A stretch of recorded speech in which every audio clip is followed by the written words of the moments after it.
Hey guys, happy Friday. Welcome back, TGIF. Our last show of the week, our last show of the day. And you know what? I love our musical guests. Super excited to have Marissa Lamar and Neil Briggs. And they're known as Highland Kites on the show. They're going to perform.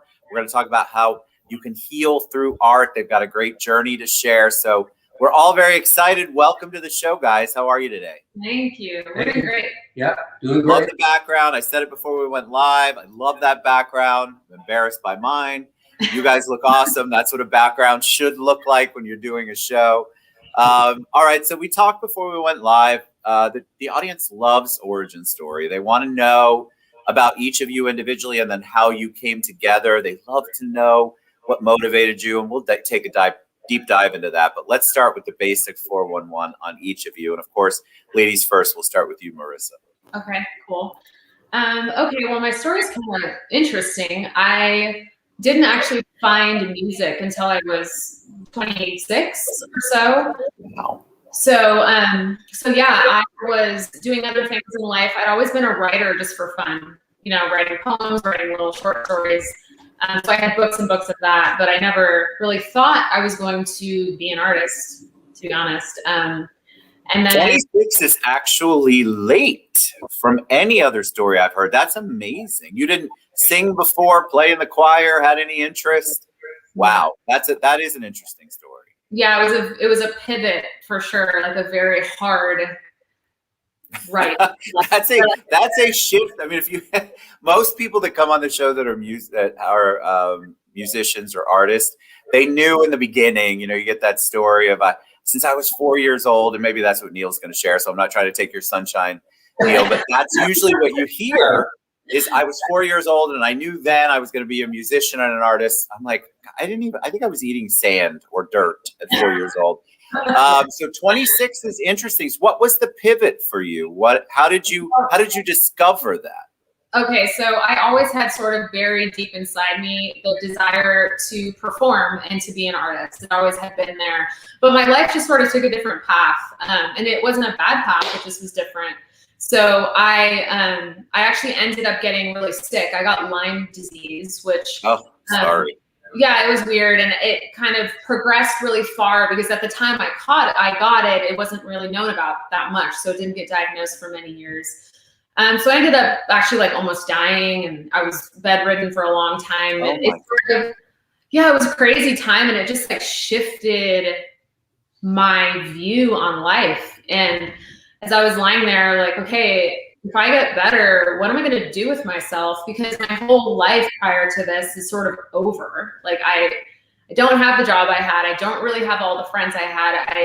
I've been kind of secluded in this bubble of trying to get better for so long. And I was like, you know, I have always leaned on art and music so heavily as a kid. I've been a music fan for so long, since I was a little girl. Like just to the point of obsession, like crying over songs and just loving music so much. And you know, when I was sick, it really was what I leaned on was my favorite artists and the people that I loved, and it just made me feel better and hopeful. So I kind of just decided at that time, I was like, this is what I want to do. Like, this is what I want to give people, is that hope and that sort of relief that you get from your favorite music. But if you've never, I've got a question for you that's a little funny, but really, I'd love to know the answer. If you never really performed before, how did you know you weren't not meant to be on stage, or that you were meant to be on stage? I probably wasn't in the beginning, honestly. I look back at some of the videos and I was like, wow, that was like sheer like boldness, you know? I love it. You almost have to have this horrible sense of confidence that makes you jump into something really quickly. And that's what I did. I started learning piano as I was recovering. One of my friends, his name's T, he's amazing. He's in LA. He started coming over and kind of teaching me piano. And that was my first thing. Within 6 months, I was feeling a lot better. I did a solo show. And then we ended up hooking up with a guitar player. Also, that kind of helped at the time. And I just did a show. It's amazing. Yeah, so it was it was crazy. I look back on it and I'm like, would I have that confidence to do that now? Like, I don't know. I don't know. I love that though, because there's certain times in your life it was meant to be. All the forces came together. No job, you were sick. I mean, it was all pushing you, in my opinion, into that direction, which is really cool. If Neil, you tell me you were 80 when you just realized and pick up a guitar or a music and you never sang before, I might not know what to do. What's your story? Yeah. Well, yeah. Well, I've been playing music for a long time. You know, I think the first time I ever performed was actually when I was visiting Disneyland, and there was like a Beatles mockery where kids were wearing wigs and stuff and banging on instruments. And that was where I started, actually. And, you know, I took music at school, and I've been playing for years. And I, too, I'm not trying to steal Marissa's story, but I, too, was very, very sick, and I almost died. And similar disease. Wow. And after that, I just got back into music, and I've never stopped. And just, you know, and then we met through a mutual friend, and we hit it off. And, you know, my wife thinks that Marissa and I are musical soulmates, which is very nice for her to say. But we've just kind of clicked ever since then, even though we have such varied backgrounds. But we both love music, and it all came together. It all came together. I was there at the beginning when Marissa first started performing, so we've been going ever since. Almost 8 years now. Yeah. Tell us about the name. We have lots of questions about the name, Highland Kites.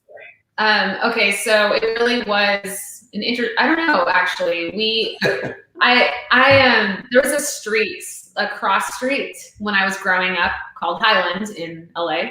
And that was the street that all my friends and I kind of converged on to get into something, you know? It's like, let's go on an adventure. Meeting on Highland, you know, it was like a thing that we had growing up. So it sort of was just this childhood adventure kind of feeling. And then the kites, I just had, you know, so many happy memories flying kites with my dad at the beach as a kid. Oh. And so it just was this, yeah, the name, our music can be, it's like journal entry. So it can be dark. It can be hopeful. There's a lot of emotion in it. And I wanted the name to feel fresh and like hope, you know, like we can come back to that childhood sort of. Well, when you think of a kite, you think of childhood and it's free and flying. And yeah, there's a lot of positive images and feelings that come when you say kite. Yeah. So tell us about your music. You started to talk about that. What genre would you consider yourself? Or are you just multi-genre? I kind of feel it's multi-genre. It's really hard for me to, I don't know, both of us, we've had trouble. People have called it indie rock, indie, like dream folk, a mix of Radiohead and Magic Star, like just so many comparisons. I would say it's like a dreamy indie rock when we're playing full band. Yeah. And then how do you two, it's always interesting to me for a partnership when you're in anything, but certainly music. What roles do you take? Is one person the primary songwriter? Do you collaborate on everything? One of you plays a specific instrument, one sings a certain part. How did you decide how that relationship within the group was going to work? I don't know. It kind of just flowed the way it did. I've always been like, the way we write is I'll write a song, like the bare bones of a song, and then I bring it to Neil and we just keep building on the song together. So he'll add, obviously he's a drummer, so he'll add drum parts, but we also sample into the roll-in. So we'll add synthesizers and texture, and he plays bass pads. So we'll add, you know, we just keep building and building and building until the song feels done. So it's sort of an easy flow, I guess. Like we just sort of do it that way. Do you all get emotional when you sing the songs that you've written? Especially most people write songs, there's something that's inspired them or motivated them, or it's a memory. When you all are performing that and it's your baby, do you get emotional at it? Do you let yourself go back there? Definitely. For me, at least. I don't know about. Oh, I do. Yeah, for sure. I definitely do. I've had a couple shows where I feel more that way when I'm also connecting with an audience live. Yeah. I feel like live music is this really spiritual thing, and you can feel everybody's energy. So when the audience is connecting, you can feel that kind of energy. I get super emotional because it's like, it's crazy. Especially when you see someone reacting and emoting and feeling it from the stage. It's life changing. It's amazing because then you realize that everything that you're pouring out actually touched somebody. Mm-hmm. Yeah, which is awesome.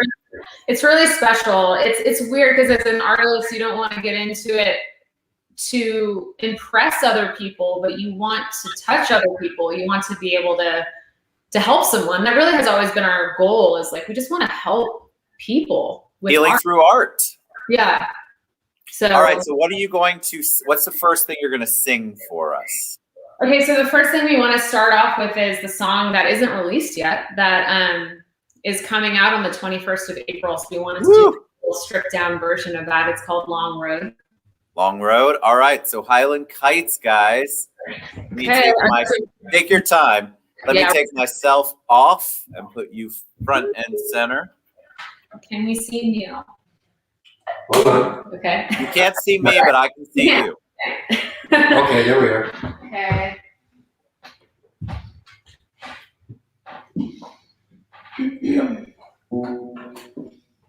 We're ready. Yeah. Let's go. Okay. Sure. Right. Ready. How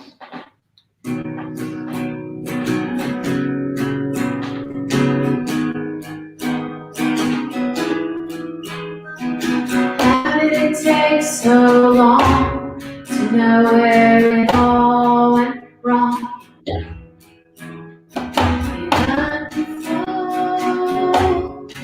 So slowly, you said my greatest strength is my biggest flaw. How deeply I love everyone. Just tough enough is what you told me. Sweetly, you broke my hopeful heart.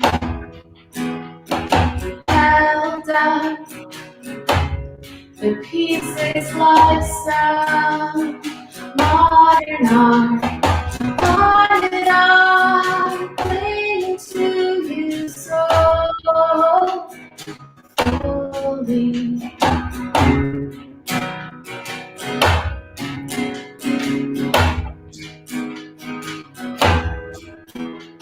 In retrospect, I should have left with the fire on.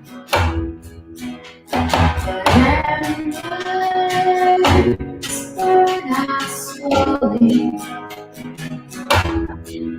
You said my greatest strength is my biggest flaw. How deeply I love everyone will be done to let of me. The moment I believe you, I lost myself completely.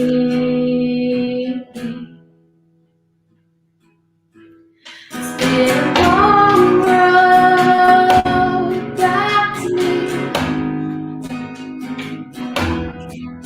It's been a long road back to me. It's been a long road back to me. It's been a long road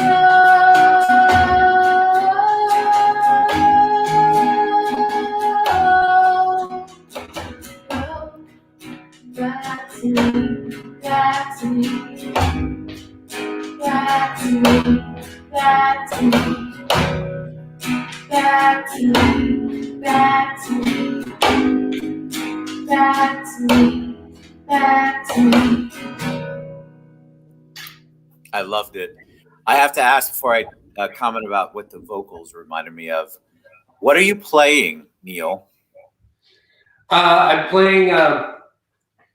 It's sample pad, and it has different sounds in it, and then I have a little keyboard as well. As soon as you started playing, we had a whole bunch of people go, "What is that?" So I loved it. It's cool. Yeah. It's like drums, right? Yeah. It's awesome. Yeah. And then then the sound, I love the sound. Your voice is beautiful. I thought Cranberries. I was going back, just when you said, of course, indie rock, I think of Cranberries, but got that really good tone to it. I'm not trying to sound like Paula Abdul, but you know what I mean. Beautiful. Yeah, Cranberries a lot, so. Yeah, the tone is the quality is just awesome. You have a beautiful voice. Beautiful voice. Thank you. Right. Love that song. Long Road. Is that about a relationship? No. No. Tell us. I mean, it is. It is in a way. It's sort of. It's weird. I had been stuck on writing for a while, and I had this moment where my entire life and all the weird stuff that had happened within the last 5 years just culminated into this rapid lyric writing. And that's kind of what that song was. It was like a vent, which is why it doesn't have a very intense structure or anything. It's more like a poem. It's not like a poem, but a really great poem. Yeah. That's what it was. And it just was the release of realizing who I was again, basically. Breaking away from that. Yeah. The Long Road. All right. What's next? Tell us. Okay, so this one, it's funny. Anytime we get interviewed, most times people are like, well, what's your favorite song that you've ever written? And it's really hard to answer because every time. That's hard because those are your babies. I try not to ask that question because they're all your children in some way, shape, or form. It's like all your kids are standing there. Who's your favorite? You got to pick one. No.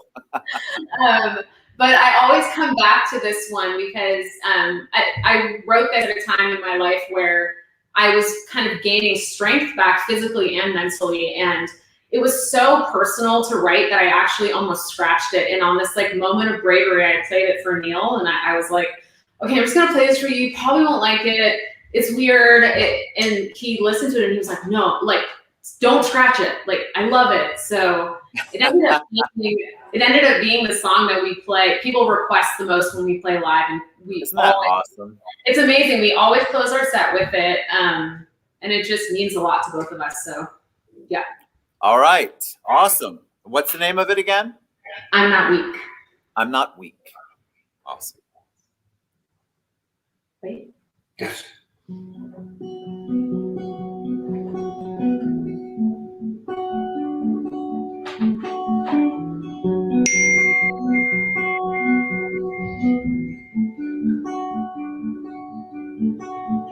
It's always late at night when these thoughts, they seem to culminate. They almost make sense in my dreamlike state. The words are so loud, they're so loud in my brain. They scream if I loved you less, I'd be okay. But you knew it. All I do is forgive your flaws. Oh yeah, you knew it.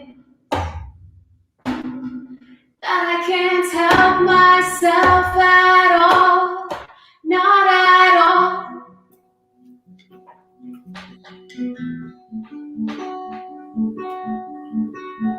I finally realized that it's okay to break. I finally realized that it's okay to not feel it. I finally realized that I'm not weak for always forgiving. That I'm not weak.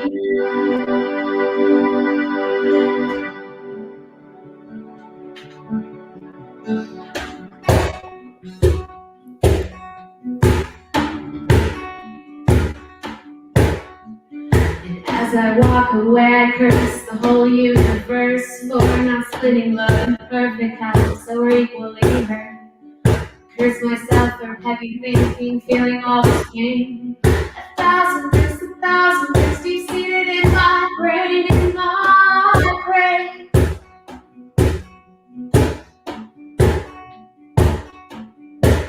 but she knew it. All I'd ever done is forgive your flaws. Oh yeah, you knew it. That I can't help myself at all, not at all.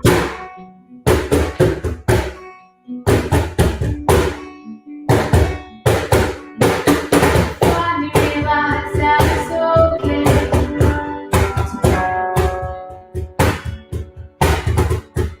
Finally realized that it's okay not to.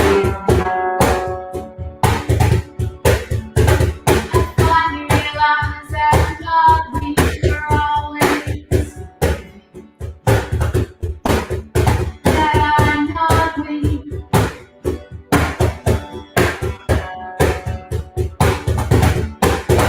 I know who I am and it's okay. I love you as you walk around who you are. And I pray you'll find that person someday. I know who I am. It's okay. I love you as you walk around who you are. And I pray you'll find that person someday. No, I'm not weak. No, I'm not weak.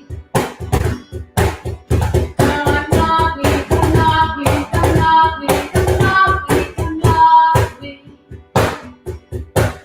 No, I'm not weak.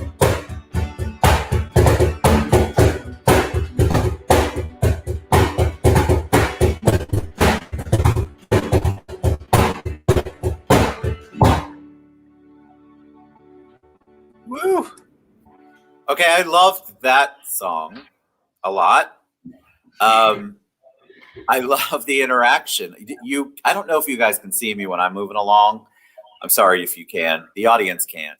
I love the beat of that. Is that even something young people say like you? I loved the, I don't know. I just felt like an upbeat journal entry. Mhm. Like you're given a message. But I love it. And the whole time I'm listening to the words, I'm thinking, this is definitely a journal entry. Like you're having a conversation or you're speaking to the world, and who knows who's listening. So dear journal or dear diary. I don't know. I thought it was awesome. I love the message too. I'm not weak. Yeah. That's good stuff. That's Thank really you. good stuff. It's the closing track on an EP we released a couple, 3-4 years ago. Awesome. Just kind of the theme of the whole, it's how we like wrapped up the whole story. Oh, that's what you want. A song like that speaks to a lot of people, which is awesome. Thank All you. right, tell them how they can get your music, how they find more about you, your dates, if you're performing. What's the best way for them to reach out and learn more about Highland Kites? What is the best way? Well, we have a website, highlandkites.com, which has on there like our mailing list. Our mailing list is kind of fun because I send out, sometimes I'll like sneak out these rough demos of songs that we haven't produced yet just for the mailing list members. So if you like that behind the scenes kind of thing, mailing list is fun. And then otherwise, we are on social media. We're on Instagram more than anything. We don't really go on Facebook or Twitter that much, but Instagram, I'm always posting our shows, our releases, behind the scenes, all that stuff.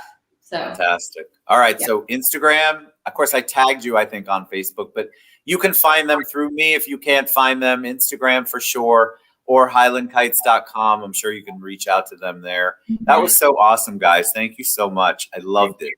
Yeah, thank you for having us.